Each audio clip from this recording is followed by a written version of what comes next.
Hello बच्चों, आप सभी का स्वागत है आपका अपने यूट्यूब चैनल कंपोजर पर। तो ये आपका पार्ट नंबर 4 है और थंबनेल में आपने और बाकी पढ़ लिया होगा डिस्क्रिप्शन में कि किस पार्ट की हम बात कर रहे हैं। तो टोटल पार्ट नंबर 4 है। इसका जो फर्स्ट क्वेश्चन है आपका, ये जो चैप्टर नंबर 6 है उससे रिलेटेड है और इसमें आपके 4 से 5 क्वेश्चन देखेंगे। इन सभी क्वेश्चन को आपने बहुत अच्छे से प्रिपेयर करना है क्योंकि ये क्वेश्चन आपके इस बार 100% बोर्ड एग्जाम में इनमें से 1 या 2 क्वेश्चन आपके देखने को मिलेंगे ही मिलेंगे। ठीक है, तो इस क्वेश्चन में जो डायग्राम है वो भी आप देख पा रहे हैं। क्वेश्चन पढ़ लेते हैं जल्दी से। और ये जो आपका पार्ट है, पार्ट नंबर 4 है। ठीक है, आपकी क्लास 10th की मैथ्स की बुक का। और इससे पहले 3 पार्ट मैं आपके कंप्लीट करा चुका हूँ। डिस्क्रिप्शन में उनका लिंक भी मिल जाएगा। अगर आपने वो पार्ट नहीं देखे हैं तो उनको आप पहले जाकर के अच्छे से देख लीजिए ताकि आपका कोई भी एग्जाम्पल छूट ना पाए। प्रश्न है आपका, यदि कोई रेखा एक त्रिभुज ABC की भुजाओं AB और AC को क्रमशः D और E पर प्रतिच्छेद करे तथा भुजा BC के समांतर हो तो सिद्ध कीजिए कि AD बट्टे AB बराबर AE बट्टे AC होगा। बाकी आगे बोल रखा है, देखिए चित्र जो आपको दिया हुआ है।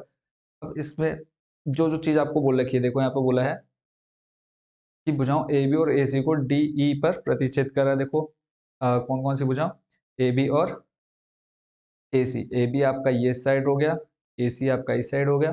ठीक है, इसको कौन प्रतिच्छेद कर रहा है, डी और ई प्रतिच्छेद कर रहा है। और ये जो डी ई है वो इस बी सी के समानांतर है। ठीक है, अब यहाँ पर जो हमको दे रखा है, क्लियरली लिखा है कि जो बी सी है वो समानांतर है किसके, डीई के, सॉरी बीसी बोल रहा हूँ, यहाँ पे डीई समांतर है, डीई पैरेलल है किसके, बीसी के। जब हमें पता है कि किसी त्रिभुज में कोई एक भुजा क्या है, त्रिभुज की किसी दो भुजाओं को प्रतिच्छेद करती है तो तीसरी भुजा की क्या होती है, समांतर होती है। ठीक है, तो जब इस तरह की एक प्रमेय बनती है तो इसमें हमको ये पता है, हमने आधारभूत समानुपातिकता प्रमेय में पढ़ा था, प्रमेय जो आपकी 6.1 है। जब इस तरह की कंडीशन बनती है तो जो दो त्रिभुज आपके बनते हुए दिखेंगे, यहाँ पे देखो एक आपका त्रिभुज ए डी ई हो गया और एक आपका त्रिभुज ए बी सी बनेगा। तो इन दोनों त्रिभुजों की जो भुजाएं हैं वो क्या होंगी, समानुपातिकता प्रमेय को फॉलो करेंगी। ठीक है, तो अब उसी के आधार पर हम इसको सॉल्व करेंगे। तो सबसे पहले देखो आधारभूत समानुपातिकता के जो प्रमेय है उसमें आपका हो जाएगा कि ए डी बट्टे हो जाएगा क्या बच्चों, आपका बी डी। ठीक है, बी डी या डी बी जो भी आप लिखें, तो हम यहाँ पे लिख लेते हैं ए डी बट्टे बी डी, ए डी बट्टे बी डी। और बराबर में आ जाएगा आपका बच्चों ए ई बट्टे ई सी। ठीक है, इसको मैं प्रमेय 6.1 लिख देता हूँ, बाकी आप लोग लिख देंगे आधारभूत समानुपातिकता के प्रमेय से। ठीक है, तो यहाँ पे हमने देखो, अब एक चीज हमको लाना है, क्या है, ए डी बट्टे ए बी। ठीक है, ए डी बट्टे ए बी लाना है, यानी ए डी आपका यहाँ से यहाँ तक और दूसरा आपका यहाँ से यहाँ तक, और ऐसे ही आपका इधर ए ई बट्टे आ जाएगा पूरा क्या, ए सी। अब इसको लाने का पहले तो मैं इसका पूरा सॉल्यूशन समझाता हूँ, उसके बाद बताऊंगा कि हमने ये चीज क्यों किया। ठीक है, अगला स्टेप जो आपको करना है, हम इसको उल्टा कर देंगे। ठीक है, देखो उल्टा करेंगे, ये बन जाएगा आपका बी डी बट्टे ए डी बराबर ऐसे ही बन जाएगा ये आपका ई सी बट्टे ए ई। ठीक है, अब इसको मैंने ऐसा इसलिए किया क्योंकि अगर मैं देखो यहाँ पर बी डी है, ठीक है, क्या लिखा है बी डी, इस बी डी में अगर मैं ए डी जोड़ दूंगा, ठीक है, बी डी ये नीचे आपका बी डी है, इसमें मैं अगर ए डी जोड़ दूंगा तो आप कहेंगे कि सर ये पूरा क्या बन जाएगा, ए बी बन जाएगा, बन जाएगा ए बी। देखो वही चीज हमको क्या चाहिए, यहाँ नीचे चाहिए। ऐसे ही यहाँ देखो क्या है मेरे पास, ई सी है, ई सी में जब मैं क्या जोड़ दूंगा, ए ई जोड़ दूंगा।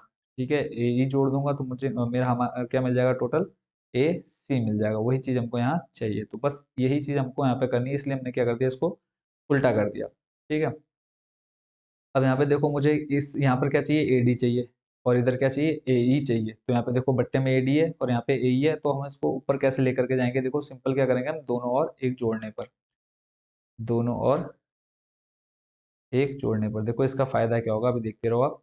दोनों और एक जोड़ने पर, जब एक जोड़ेंगे तो ये बन जाएगा आपका बी डी प्लस 1 बट्टे में आपका ए डी, ऐसे ये बन जाएगा आपका ई सी बट्टे ए ई प्लस 1।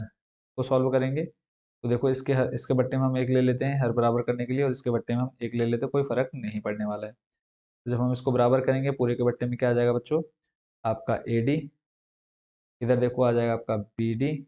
और आपको पता है जब आप भिन्न वाला जोड़ करते हैं तो एडी को एडी से, यहाँ देखो अब इसके बट्टे में एक है, और जब हर बराबर करेंगे एडी, एडी बचेगा प्लस यहाँ पे आ जाएगा आपका एडी। सिंपल, इसमें आपने ज़्यादा सोचना नहीं है, बट्टे में एडी है तो यहाँ पे आपका मल्टीप्लाई में एडी चले जाएगा। ठीक है। ऐसे ही आपका EC बट्टे में आपका क्या है AE, तो यहाँ पे आपका AE आ जाएगा। जिन बच्चों को भिन्नों का जोड़ आता है वो इस क्वेश्चन को बहुत अच्छे से समझ गए होंगे। ठीक है, तो यहाँ पे आपका आ जाएगा AE। क्लियर है, यहाँ तक डाउट नहीं रहना चाहिए। अब यहाँ पे देखो मैंने BD प्लस AD, आपको अभी यहाँ पे स्टार्टिंग स्टार्टिंग में दिखा था BD प्लस AD, इसको हम पूरे को क्या लिख सकते हैं, AB लिख सकते हैं। देखो AB एक पूरी भुजा बन रही है, तो ये आपका क्या बन जाएगा, AB बट्टे में क्या आ जाएगा आपका AD। ऐसे ही इधर EC और AE बन जाएगा आपका क्या, AC बन जाएगा, और बट्टे में आपका बचेगा AE। इसको फिर से हम क्या कर देते हैं, घुमा देते हैं। जब हम इसको घुमाएंगे तो ये हो जाएगा आपका बच्चों क्या, AD बट्टे AB बराबर में आ जाएगा आपका AE बट्टे AC। और यही चीज़ हमको क्या करनी थी, प्रूफ करनी थी, यानी सिद्ध करनी थी। लास्ट में आपने लिख देना है प्रूफ। ठीक है, यही चीज़ आपको प्रूफ करनी है। देखो AD बट्टे AB, यहाँ पे आप देख लीजिए AD बट्टे AB और बराबर में है AE बट्टे AC, AE बट्टे AC। आई होप कि ये क्वेश्चन भी आप बहुत अच्छे से समझ गए होंगे। एग्जाम में अगर ये क्वेश्चन आता है तो आप इजिली इस क्वेश्चन को कर लेंगे। क्लियर है, अब चलते हैं आपके अगले प्रश्न की तरफ।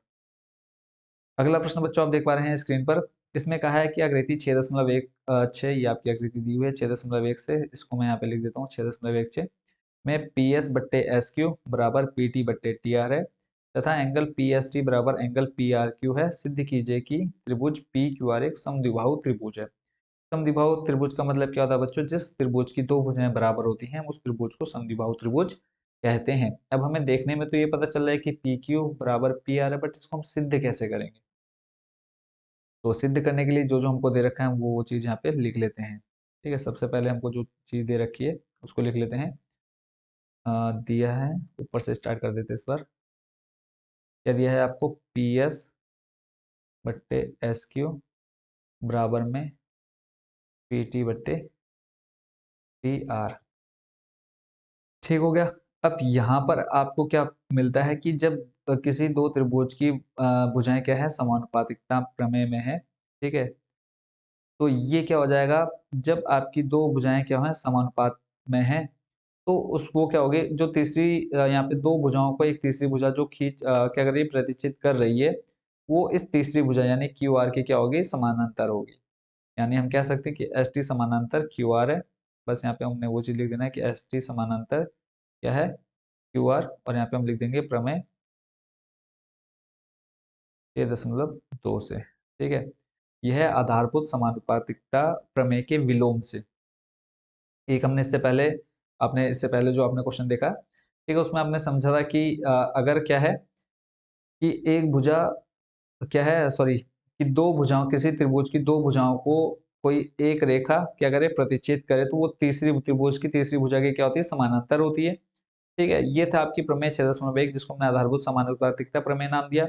ऐसे ही यहाँ पर अब आपको क्या दे रखा है, दो भुजाएं क्या दे रखी है, समानुपात में दे रखी है। ठीक है, तो जब दो भुजाएं समानुपात में दे रखी होती है, तो एक भुजा क्या होती है, त्रिभुज की क्या होती है, प्रतिच्छेद करते हुए बिंदुओं के क्या होती है, समानांतर होती है। यहाँ पे हमने ये लिख दिया। ठीक है, अब यहाँ पे आपको ज्यादा दिमाग लगाने की जरूरत नहीं पड़ने वाली है। अब यहाँ पे सिर्फ आपने आपको जो दो चीजें दे रखी है वो आप यहाँ पे देख पा रहे हैं कि एंगल PST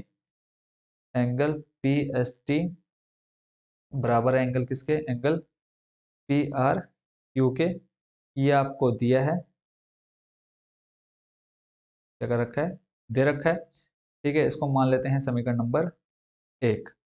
ठीक है, फिर आपको और आगे क्या बोल रखा है कि यहाँ पर जब आप क्वेश्चन में देख रहे हैं कि PST बराबर, देखो यहाँ पे ये क्या है, PST बराबर है किसके, PRQ के, वो हमने लिख देना है PST बराबर है एंगल P, सॉरी PQR के। ठीक है, किसके, PQR के। ये आपका हो जाएगा नंबर सेकंड। ठीक हो गया।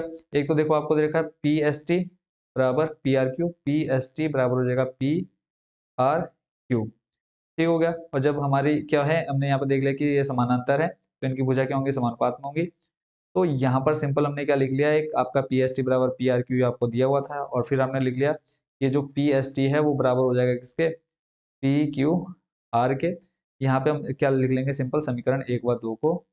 ठीक है, समीकरण 1 व 2 से, 1 व 2 से सिंपली आप यहाँ पे बच्चों इसको देख पा रहे होंगे। जब हम दोनों को तुलना करेंगे तो यहाँ पे देखो PST बराबर क्या आ जाएगा, एंगल PST दोनों बराबर है।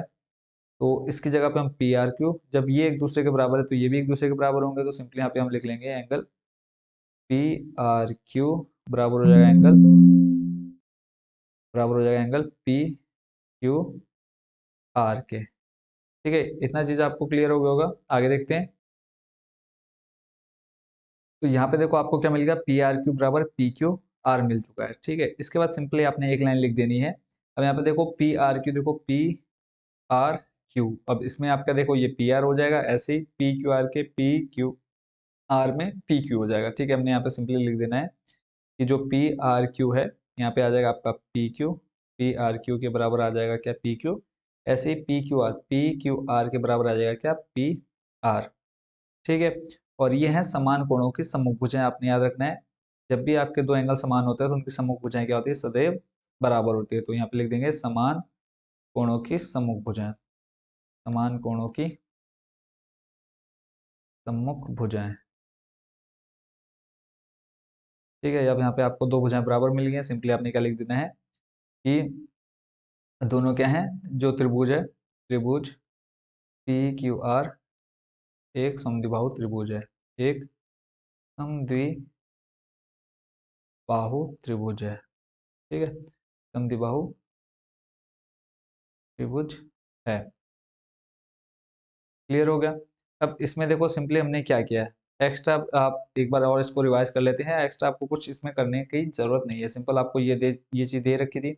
जब ये मिल रखा है तो हमको पता है प्रमेय हमने 6.2 पढ़ी, आधारभूत समानुपातिकता प्रमेय के विलोम से, कि अगर दो भुजाएं क्या हैं आपस में किसी त्रिभुज की समानुपात में है, तो ये क्या होगी, इसमें एक तीसरी भुजा क्या होगी, समानांतर होगी। ठीक है, फिर यहाँ से आपको ये चीज हमको क्वेश्चन में ही दे रखा है, संगत कोण। और फिर यहाँ पे आप देखेंगे पी एस टी बराबर पी क्यू आर, ये आपने ले लेना है।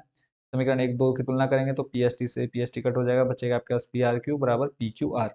बस यहीं से आपने लिख लेना है कि पी क्यू बराबर पी आर, तो ये आपका क्या है, समद्विबाहु त्रिभुज हो जाएगा। अब चलते हैं बच्चों आपके अगले प्रश्न पर। अगला प्रश्न है और मोस्ट इंपोर्टेंट क्वेश्चन है, ये आपके एग्जाम में इस बार तो 100% मान के चलिए कि ये क्वेश्चन आपके एग्जाम में देखने को मिलने वाला है। तो सबसे पहले हम क्वेश्चन को पढ़ते हैं, उसके बाद हम डायग्राम को समझेंगे। तो इसमें कहा है 90 सेंटीमीटर की लंबाई वाली एक लड़की, ठीक है, लड़की बल्ब लगे एक खंबे के आधार से परे 1.2 मीटर पर सेकंड की चाल से चल रही है। यदि बल्ब भूमि से 3.6, यहाँ पर इसको थोड़ा सा करेक्शन करना है आपने, 3.6 सेंटीमीटर नहीं मीटर होगा। ठीक है, 3.6 मीटर की ऊंचाई पर है, तो 4 सेकंड बाद उस लड़की की छाया की लंबाई ज्ञात कीजिए। छाया की लंबाई ज्ञात करनी है, तो उससे पहले हम जो इसको हम नाम दे देते हैं, ये हो जाएगा आपका ए, बी, इसको नाम दे देते हैं सी, ये आपका हो जाएगा डी, और इसको मान लेते हैं ई। क्लियर है। अब टोटल देखो 90 सेंटीमीटर लंबाई वाली एक लड़की, तो इस डायग्राम को मैं थोड़ा सा बड़ा कर लेता हूँ ताकि हम पहले डायग्राम में सब चीज समझ जाए अच्छे से। तो लड़की हमारी क्या है, डीई, और डीई ही क्यों ले रहे हैं अभी मैं इसको आपको बताता हूँ। ये आपका कितना है, 90 सेंटीमीटर। 90 सेंटीमीटर को देखो बाकी सब हमारा मीटर में दे रखा है, तो जब हम इसको मीटर में चेंज करेंगे तो आ जाएगा ये 0.9। ठीक है, 0.9 मीटर। कैसे आया, देखो आपको पता है 90 मीटर, सेंटीमीटर से मीटर में चेंज करना सिंपल, 100 से भाग देते हैं तो 0 से 0 कट हुआ, और नीचे से देखो 0 हटाएंगे तो एक पॉइंट आपका सामने लग जाएगा, यानी 0.9 आ जाएगा। ठीक है, तो यहाँ पे कंफ्यूज नहीं होना है कि 0.9 कैसे आया। क्लियर हो गया। बाकी सब हमारे पास जो वैल्यू दे रखी है मीटर में है, तो इसलिए हमने इसको भी मीटर में चेंज कर लिया। फिर उसके बाद 90 सेंटीमीटर, ये तो हो गया लड़की की ऊंचाई। लड़की बल्ब लगे खंबे के आधार से, अब ये जो आपका है ये क्या है, बल्ब है। अब इसके आधार से 1.2 मीटर पर सेकंड, यानी मीटर पर सेकंड की चाल से चल रही है। जब ये चल रही है तो यानी ये कहीं यहाँ तक पहुंच गई होगी। ठीक है, फिर आगे बोला है यदि बल्ब भूमि से 3.6 मीटर की ऊंचाई पर है, यानी जो इसकी ऊंचाई है बल्ब की, ये भूमि से कितना ऊंचा है, 3.6 मीटर। ये किसकी हाइट है, बल्ब की ऊंचाई कितनी, 3.6 मीटर बल्ब की ऊंचाई है। तो 4 सेकंड बाद, यानी यहाँ से जब वो इधर को जा रही है तो 4 सेकंड बाद लड़की की छाया की लंबाई ज्ञात कीजिए। तो मान लेते हैं कि जो लड़की की छाया की लंबाई है बच्चों, वो हमारी कहाँ तक पहुंच रही है, सी तक पहुंच रही है। ठीक है, ये जो हमने आगे सी तक खींचा, ये जो है ये लड़की की क्या है, छाया है। ठीक है, तो इसको हम मान लेते हैं एक्स, लड़की की छाया मान लेते हैं, यहाँ पे लिख लेते हैं, माना लड़की की छाया बराबर एक्स मीटर है। ठीक है, क्यों एक्स मीटर है, क्योंकि हम ऑलरेडी सारी वैल्यू मीटर में दे रखी है। अब टोटल हमें ये हाइट दे रखी है कितनी, 3.6 मीटर। लड़की की ऊंचाई दे रखी है 0.9 मीटर। और यहाँ से यहाँ तक की दूरी हम पहले निकालेंगे, बाद में छाया निकालेंगे, पहले हमें यहाँ से यहाँ तक की दूरी पता होनी चाहिए। अब बी से ई तक की दूरी निकालने के लिए क्वेश्चन में ही हमसे क्लियर आपको एक हिंट दे दिया गया है। क्या हिंट दे दिया गया है, ये कहा गया है कि वो 4 सेकंड चली है, यानी इस बी से 4 सेकंड दूरी चल चुकी है, और उसकी जो चाल है वो 1.2 मीटर पर सेकंड है। तो आपको एक फॉर्मूला याद होना चाहिए, वो क्या होता है बच्चों, समय बराबर होता है दूरी बट्टे चाल। समय बराबर क्या होता है, दूरी बट्टे चाल। अब आपको देखो समय दे रखा है कितना, 4 सेकंड, और टोटल आपको चाल दे रखी है 1.2 मीटर पर सेकंड, यानी दूरी अब आपको निकालनी है। तो दूरी के लिए क्या बन जाएगा आपका फॉर्मूला यहाँ से, समय गुणा चाल, समय गुणा चाल। क्लियर हो गया। अब यहाँ से आपको दूरी निकालनी है, समय आपको दे रखा है 4 सेकंड, चाल आपको दे रखी है 1.2। इसको आप सॉल्व कर लेते हैं तो आ जाएगा कितना, 4 दूनी 8, 4 एकम 4, 4.8 मीटर। यानी यहाँ से बी से ई तक 4 सेकंड में वो कितना चल चुकी है, 4.8 मीटर। अब आपके पास देखो टोटल ये हाइट पता है, लड़की की ऊंचाई पता है, बी ई पता है, और ई सी आपने एक्स मान लिया, और ई सी आपने निकालना है। अब यहाँ पे किसी तरह दो त्रिभुज आपको दिख रहे हैं, एक तो त्रिभुज हो गया आपका ए बी सी, और दूसरा आपका त्रिभुज हो गया डी ई सी। इन दोनों त्रिभुजों को किसी तरह अगर हम समरूप दिखा दें, तो फिर उसके बाद हम आधारभूत समानुपातिकता प्रमेय, ठीक है, उसके अकॉर्डिंग हम इसको सॉल्व कर लेंगे। तो इसके लिए हम क्या करेंगे बच्चों, पहले दोनों त्रिभुज ले लेते हैं। त्रिभुज A B C, A B C व दूसरा त्रिभुज ले लेते हैं हम कौन सा, डी ई सी, डी ई सी में, ठीक है, कोई भी हम दो एंगल बराबर दिखा देते हैं या दो भुजाएं बराबर दिखा देते हैं। तो यहाँ से आप देखेंगे कि ये जो एंगल बी है वो एंगल ई के बराबर है। ठीक है, तो यहाँ से हम लिख लेते हैं कि एंगल बी बराबर एंगल ई। क्यों, क्योंकि देखो दोनों यहाँ पे 90 डिग्री का एंगल बनाएंगे, बिल्कुल बनाएंगे, आप बोलेंगे तो एंगल बी बराबर एंगल ई। ठीक है, तो यहाँ पे हम लिख देंगे प्रत्येक 90 डिग्री, प्रत्येक 90 डिग्री। फिर उसके बाद आप देखेंगे कि जो एंगल सी है वो दोनों के लिए, यानी इस छोटे वाले त्रिभुज और इस बड़े वाले त्रिभुज दोनों के लिए क्या है, उभयनिष्ठ है। तो यहाँ पे आप लिख देंगे कि एंगल ए सी बी बराबर हो जाएगा आपके एंगल डी सी ई के। ठीक है, और यहाँ पे आप कारण क्या देंगे, उभयनिष्ठ। ठीक है, अब आपको यहाँ दो देखो उभय टोटल समरूप दिखाने के लिए आपको दो एंगल ही काफी है। यहाँ पे आपने अब लिख दिया सिंपल। अब अगला स्टेप आपने क्या लिखना है कि त्रिभुज ए बी सी समरूप है किसके, त्रिभुज डी सी ई से, और कौन सी कसौटी से, एंगल एंगल कसौटी से, एंगल एंगल कसौटी से। कितना क्लियर हो गया। जब आपने ये कर लिया तो हमें पता है कि इसकी जो भुजाएं हैं वो क्या हैं, समरूप क्या बोलते हैं, समानुपातिकता प्रमेय को फॉलो करेंगी। तो इसकी जो भुजाएं हैं हम उनको समानुपात में ले सकते हैं। ठीक है, तो यहाँ पे आप देखेंगे ये जो ए बी है वो समानांतर है किसके, डी ई के। तो यहाँ पे हम लिख लेंगे कि ए बी बट्टे डी समानुपात में हम इनको ले सकते हैं टेंशन फ्री होकर के। अगला फिर देखेंगे कि जो बी सी है, ठीक है, यहाँ पे आ जाएगा आपका बी सी बट्टे आ जाएगा क्या आपका ई सी। ठीक है, सिंपल। आपने क्या किया, इस ए बी को हमने डी के बराबर लिया। पहले तो हमने क्या किया, इन दोनों त्रिभुजों को समरूप दिखा। जब आपने समरूप दिखा दिया तो आपकी जो बाउंडेशन है वो पूरी खुल जाती है, यानी फिर आप कुछ भी ले सकते हैं। तो यहाँ से ए बी बट्टे डी ई ये एक दूसरे के समानांतर हो गए एक तरह से। फिर इसको हमने ले लिया यहाँ से बी से सी तक, और ऐसे ही ई से सी तक। ठीक है, इतना काम किया। अब जो जो मान हमको दे रखे हैं वो मान हम यहाँ पे रखेंगे। ए बी का मान आपको दे रखा है देखो 3.6 मीटर, डी ई आपको दे रखा है 0.9 मीटर, बराबर में बी सी। देखो बी सी, यानी यहाँ से बी सी की बात करें तो बी सी को हम लिख सकते हैं क्या, B E, B E plus E C लिख सकते हैं। बट्टे में आपका ई सी का मान कितना दे रखा है, ई सी को आपने मान लिया है एक्स। एक लाइन और आगे चलते हैं। अगला स्टेप आप यहाँ पर देखेंगे तो देखो पॉइंट से पॉइंट आपका खत्म हो जाएगा। यहाँ पे भी एक अंक के बाद पॉइंट है, यहाँ पर भी एक अंक के बाद पॉइंट है, खत्म हो जाएगा। 9 चौक हो जाएगा 36। ठीक है, तो यहाँ पे आ जाएगा 4। यहाँ देखो बट्टे में एक्स से जब आप क्रॉस मल्टीप्लाई करेंगे तो ये 4 कहाँ चल जाएगा, एक्स कहाँ चल जाएगा, 4 के साथ गुणा में।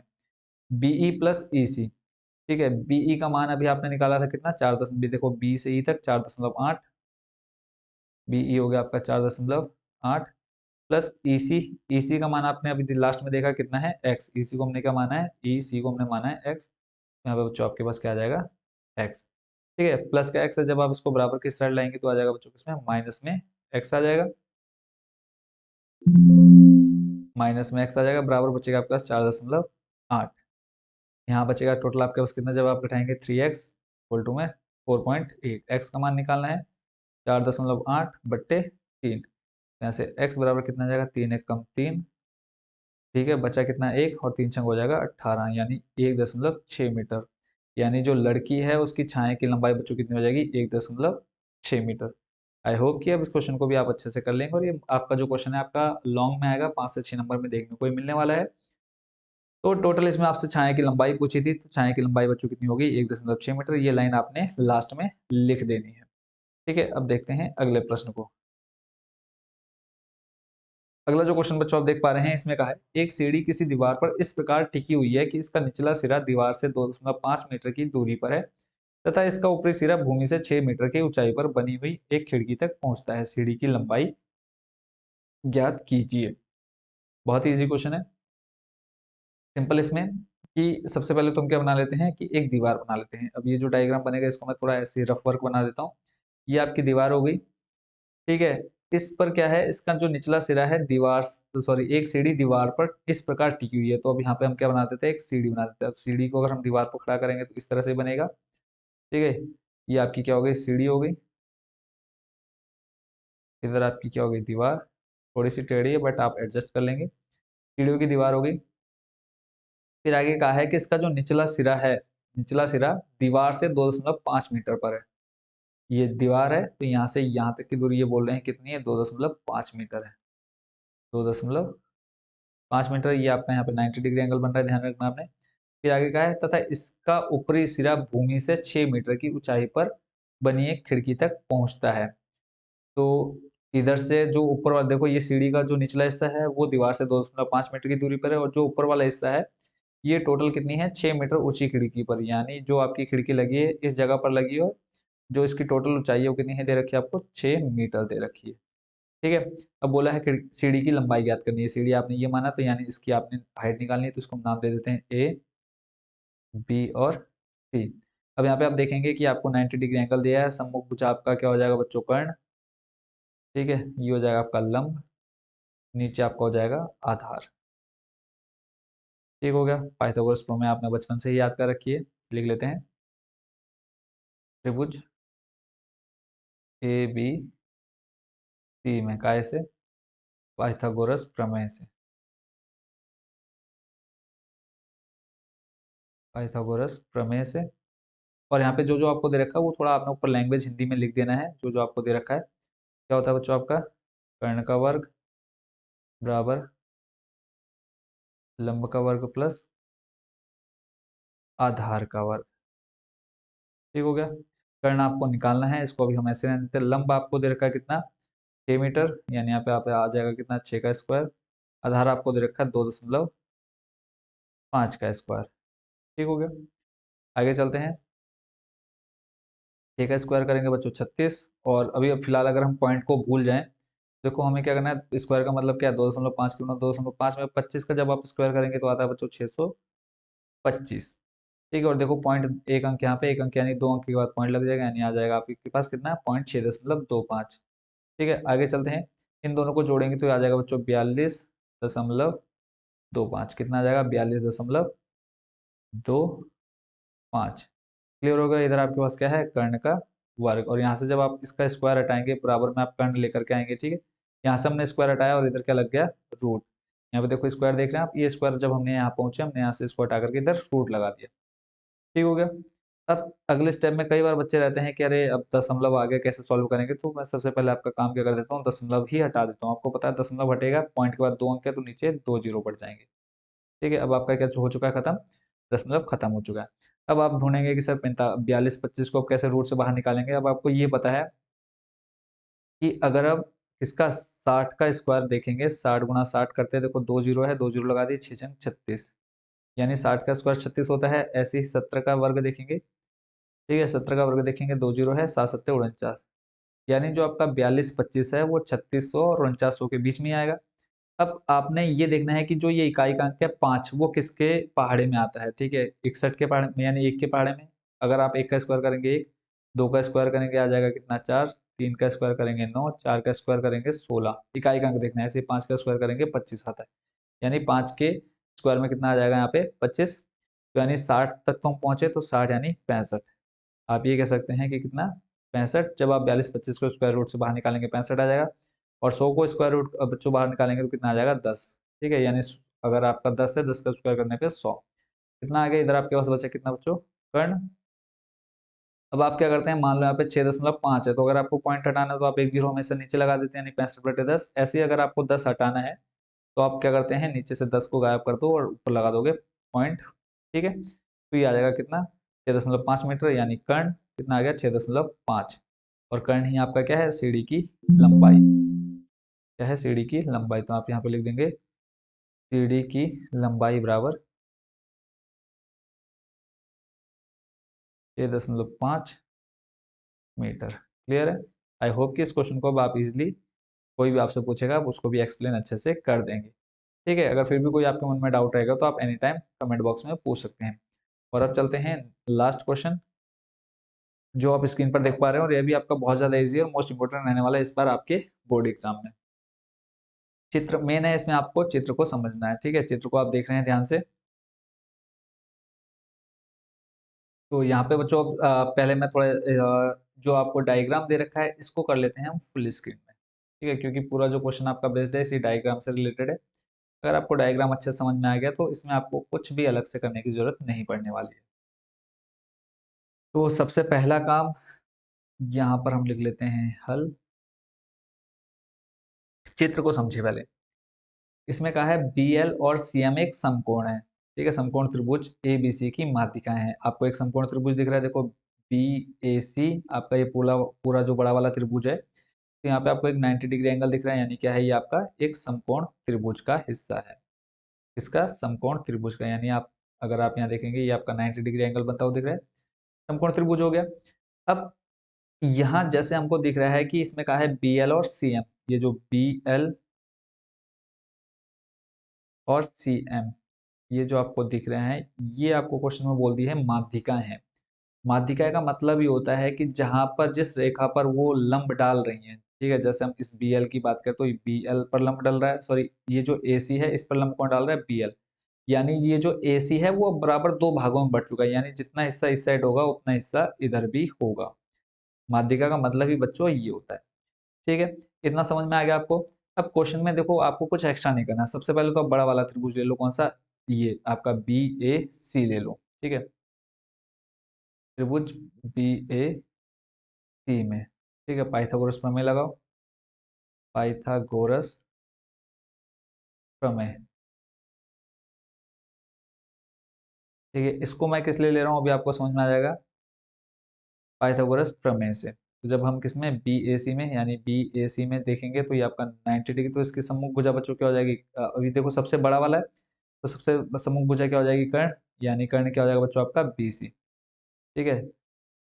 जैसे समझ में नहीं आएगा तो देखो आपका अभी जो हम त्रिभुज ले रहे हैं ये बड़ा वाला ले रहे हैं, ये यहाँ से यहाँ तक गया, ये गया, और यहाँ से ये त्रिभुज ले रहे हैं, तो इस त्रिभुज में देखो आपका कर्ण क्या बनेगा, ये कर्ण हो जाएगा, ये इधर लंब हो जाएगा पूरा, और नीचे क्या हो जाएगा आपका आधार, ठीक है, डाउट नहीं रहना चाहिए। तो बस यही चीज हम यहाँ पे अब लिखने वाले हैं, लंब कर्ण और आधार, ठीक है। तो पाइथागोरस प्रमेय आपका कर्ण का वर्ग हो जाएगा, कर्ण आपको कितना दे रखा है, बीसी, इसको हम लिख लेंगे बीसी का वर्ग, कर्ण हो जाएगा आपका क्या, बीसी का स्क्वायर, बराबर लंब हो जाएगा आपका क्या, बी एम का वर्ग, प्लस आधार हो जाएगा आपका क्या, ए सी का वर्ग। तो आप समीकरण एक लिख करके अभी छोड़ दो, अब इसका काम कहीं नहीं पड़ने वाला, लास्ट में इसका यूज होगा।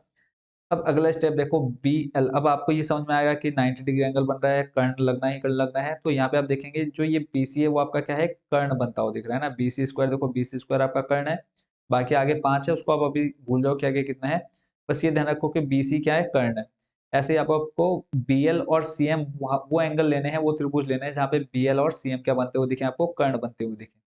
ठीक है, आई होप कि जो चीजें मैंने आपको बताई वो चीज समझ में आई होगी। यानी अब हमें बीएल और सीएम को कर्ण रखना, तो पहले हम क्या लेंगे, ये बीएल को लेते हैं। तो बीएल आप देखेंगे कहाँ है, ये वाला हिस्सा आपका क्या है, बीएल का है। ठीक है, अच्छे से आप देख पा रहे होंगे। तो यानी अब आपने कौन सा त्रिभुज लेना है, अगर आपको 90 डिग्री दिखाना तो आपका जो त्रिभुज बनेगा आपका ये वाला हिस्सा बनेगा, बनेगा ये वाला हिस्सा, देखो एक ये वाला त्रिभुज। ठीक है, तो यहाँ पे देखो आपका कर्ण क्या बन जाएगा, बीएल। कर्ण क्या बन जाएगा बच्चों आपका, बीएल। ठीक है, ये आपका कर्ण हो जाएगा, लंबा आपका ये हो जाएगा, आधार हो जाएगा आपका ए एल। ठीक है, बस देखो क्वेश्चन जो आपका बहुत ज्यादा इजी है, ऐसा नहीं है कि आपको कंफ्यूज करने वाला क्वेश्चन है, बहुत ज्यादा इजी है। ठीक है, तो अब यहाँ पे देखो हम लेंगे त्रिभुज कौन सा, बी ए एल में, त्रिभुज बी ए एल में। ठीक हो गया, अब यहाँ पे आपका देखो लंब कर्ण आधार बनाना है, तो ध्यान से देखेंगे आप। फिर से हम यहाँ पे लिखेंगे पाइथागोरस प्रमेय में, ये लिखने की जरूरत है तो कोई बात नहीं, लिख देते हैं पाइथागोरस प्रमेय, पाइथागोरस प्रमेय से। ठीक है, मार्कर भी अब छोटा बड़ा हो जा रहा है। जब हम इसमें पाइथागोरस प्रमेय बनाएंगे तो आपका कर्ण क्या बन जाएगा, बीएल का वर्ग, बीएल का वर्ग बराबर आ जाएगा आपका बी ए। ठीक है, बी ए या ए बी का वर्ग, ए बी का वर्ग प्लस आपका आधार हो जाएगा ए एल का वर्ग। ठीक होगा, ए एल का वर्ग। अब यहाँ पे आपने अगला स्टेप क्या करना है, ए बी तो आपने ऐसे रखा है ए बी का वर्ग, ए एल को आप क्या ले सकते हो, देखो ए एल।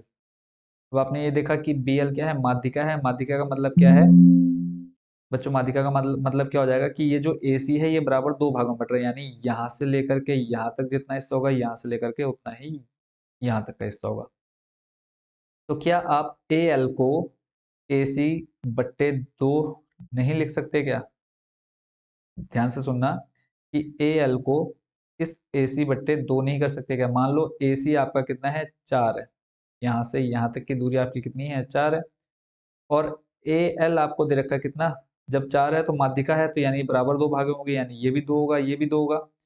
तो मैं आपको क्या कह रहा हूँ कि हम इस पूरे को, ये जो ए एल है, इसको मैं क्या ए सी का ए सी बट्टे दो नहीं कर सकता, यानी ए सी अगर आपका चार है और उसके बट्टे में अगर मैं दो दो दे दूं तो देखो आपका ए एल निकल के आ जाएगा वापस, तो वही चीज मैंने यहाँ पर आपको रिपीट करके दिखाई है। यहाँ पे था आपका ए एल को हम लिख सकते हैं ए सी बट्टे दो, यानी उसका आधा हो जाएगा ए एल का। ठीक है, तो यही यहीं पर बहुत ज्यादा बच्चे जो होते हैं कंफ्यूज हो जाते हैं और यहीं पर सबका दिमाग घूमता है। तो अब इसको आगे सॉल्व करते हैं। तो ए बी का स्क्वायर आपका इधर रहा, इसका सॉल्व करेंगे तो बच्चों ये आ जाएगा आपका क्या, प्लस में ए सी स्क्वायर बट्टे में आ जाएगा चार, बराबर में क्या है आपका बी एल का स्क्वायर, बी एल स्क्वायर ऐसे रहेगा अभी। आगे चलते हैं, देखो हर बराबर करेंगे तो पूरे के बट्टे में आ जाएगा चार, यहाँ पे आ जाएगा फोर, ए बी स्क्वायर भिन्नों का जोड़ आपको अच्छे से आता है, प्लस में आ जाएगा ए सी का स्क्वायर। ठीक है, बट्टे पे चार है, इसके बट्टे में आपने एक लिया, तो हर बराबर करेंगे तो चार की मल्टीप्लाई यहाँ हो जाएगी, बराबर है बी एल का वर्ग। ठीक हो गया, अब बट्टे में चार, इसको जब आप बराबर की तरह ले जाएंगे तो चले जाएगा गुणा में, तो ये हो जाएगा बी एल का स्क्वायर बराबर four A B square plus A C square. इसको आप मान लो समीकरण नंबर दो। क्लियर हो गया, अब चलते हैं अगले स्टेप पे। अगले स्टेप के लिए यही साइड में सॉल्व कर लेते हैं। अगले स्टेप में आपको देखो आपने इस बी एल स्क्वायर को आपने ले लिया, यहाँ पे देखो फोर बी एल स्क्वायर आ गया, फोर बी एल जब आप फोर मल्टीप्लाई अंदर करेंगे तो फोर बी एल स्क्वायर आपका मिल चुका। फिर आप देखो सी एम का स्क्वायर है, क्या है सी एम का स्क्वायर। अब आप ये देखो सी एम कहाँ पर है, तो सी एम जब आप देखेंगे तो ये वाली लाइन आपकी क्या बनती दिखेगी, सी एम का स्क्वायर बनाएगी। यानी जब आप यहाँ से 90 डिग्री लेंगे तो ये आपका जो सी एम है ये क्या बन जाएगा बच्चों, कर्ण बन जाएगा, ये आपका लंब बन जाएगा, ये आपका आधार बन जाएगा। क्लियर है, तो हम अब त्रिभुज कौन सा लेंगे, एम ए सी लेंगे। ठीक है, या फिर सी ए एम ले लो, कोई दिक्कत नहीं है। तो अगला स्टेप जो हम यहाँ पे लिखेंगे त्रिभुज कौन कौन से में, त्रिभुज हम ले रहे हैं बच्चों एम ए सी में। तो यहाँ पे हम लिखेंगे त्रिभुज, ये आपके आपने उसी के नीचे कंटिन्यू रखना है। ठीक है, मैं साइड में ले रहा हूँ त्रिभुज एम ए सी में। ठीक है, यहाँ पे फिर से आपका आ जाएगा पाइथागोरस प्रमेय,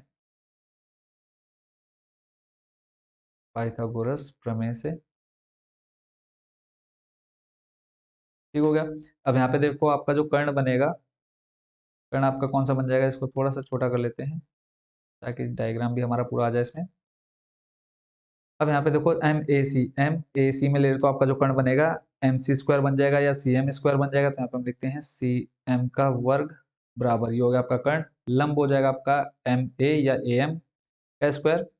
ठीक है, तो कर्ण हम ले लेते हैं AM का वर्ग, AM का स्क्वायर। ठीक है, प्लस आधार आपका क्या हो जाएगा AC का वर्ग, AC का वर्ग। ठीक है, कर्ण हो गया, लंब हो गया, आधार हो गया। ठीक हो गया।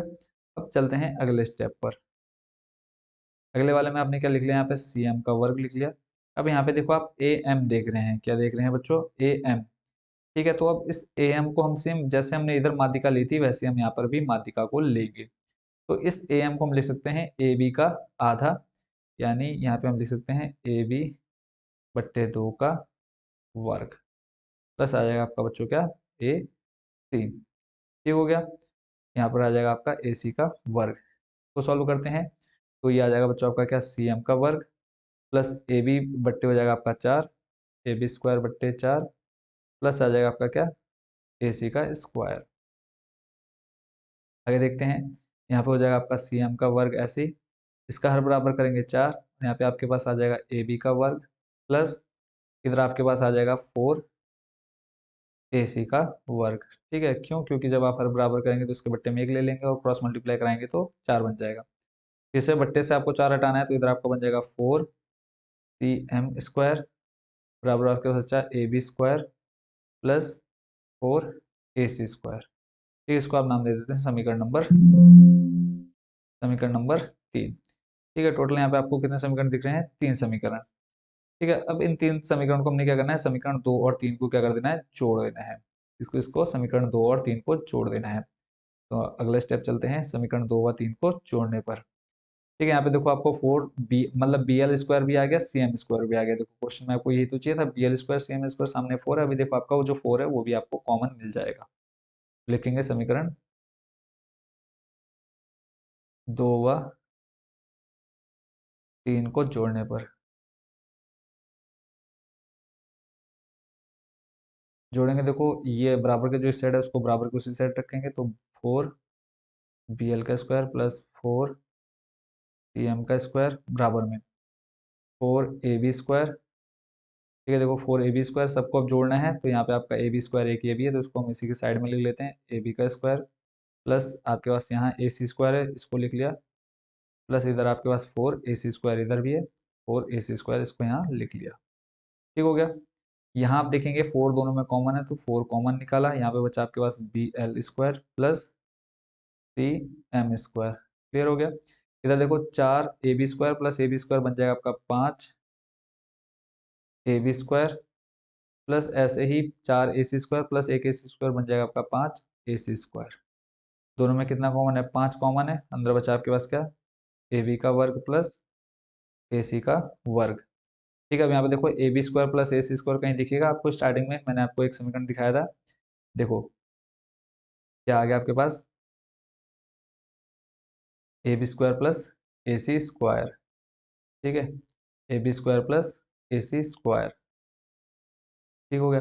यहाँ पर अब ये आप देखेंगे, जब इस त्रिभुज को देखेंगे, इस बड़े वाले त्रिभुज को, हमने यहाँ पे स्टार्टिंग में शायद मैंने एक गलत चीज लिख दी थी क्या, AB का स्क्वायर। यहाँ पे ये एक चीज हमारी मिस्टेक हो गई थी स्टार्टिंग में, BM की जगह देखो AC² तो आपका आ गया ये AC, यानी आपका ये बड़े वाले त्रिभुज की एक भुजा ये आ गई आधार।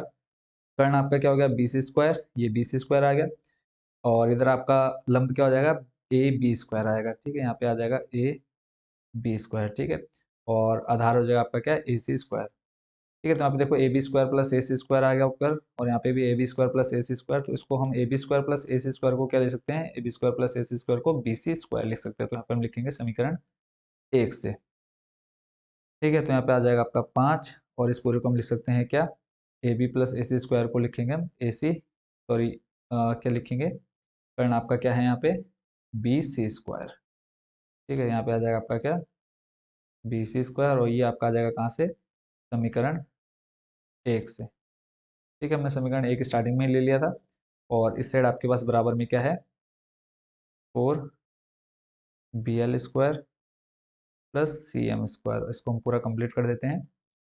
4bl² plus cm²। ठीक है, तो ये चीज़ आपको क्या करनी थी, प्रूफ करनी थी। आई होप कि बच्चों इस क्वेश्चन को आपने बहुत अच्छे से एंजॉय किया है और इस क्वेश्चन को आप पूरा अच्छे से समझ गए हैं। ठीक है, एक बार मैं आपको पूरा दिखा देता हूँ इसको थोड़ा सा छोटा करके।